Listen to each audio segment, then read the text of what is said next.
Representing Baselines Incorporated, he's the 2025 IBM Champion of the World, Kevin Murphy. Hello, everybody. This is Kevin Murphy, your IBM 2025 Champion of the Year.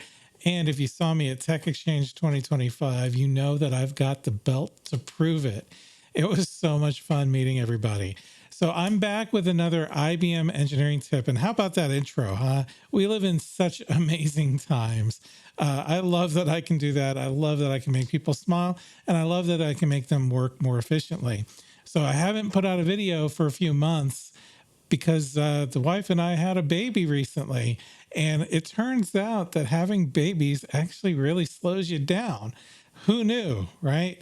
But anyway, I'm finally back here, and I wanted to give a very quick tip on the publishing engine. It used to be known as RPE, Rational Publishing Engine. Now it's known as Engineering Insights Optimization Publishing from IBM. But this is a killer tip. And if you didn't know this before and you had to be an RPE, well, now you know it and you can thank me. And let's just hop to it. So let me get to this, get to my little home in the circle down here. And here I am, I'm an RPE, and you can see that this is just kind of the out of the box. Now this is a little cleaner in 703 than it has been in other versions. But everything's gray, and so I've got a table and I've got a container around a row. I could put another container, insert container, right? And I could put a cell in a container, and it becomes very difficult to see, like, where does this container end? Yes, I can kind of browse over in the palette over here, which is nice, and you should use it, but there's a better way. There is an absolutely better way, and I cannot wait to show you. So let's see, RPE, because of Eclipse, it's a little bit cramped. So let's zoom on in. I'm going to go to Window and then Preferences. Okay.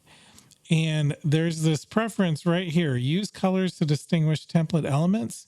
You want to set that to yes. And I'm going to apply and close. Now, because I did that, I have to reload the template. So I'm going to close this template. Go ahead and save those changes.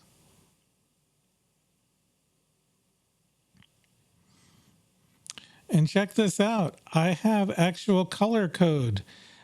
So I can see that the top container is navy blue. The next one is a teal green. And when I come down here, I've got my row is in red. Here my row is in orange, and my cells are in red. But you remember I put an extra container in here. So now this cell is yellow, and I can instantly tell where I am in a container document hierarchy without having to use the palette on the right. It makes copying and pasting and even dragging and dropping easy. If I wanted to put this cell up into the next row, it's so much easier to do with the colors. So again, it's a simple, quick tip, but I found in my work that not a lot of people know that it's there. And when you know that it's there, it just makes you more productive, which is really our missions at Baselines Inc. We want to make you more productive and efficient at these tools so that you can get the most of your money's worth. So until next time, this is Kevin Murphy, your IBM Champion of 2025, saying happy engineering.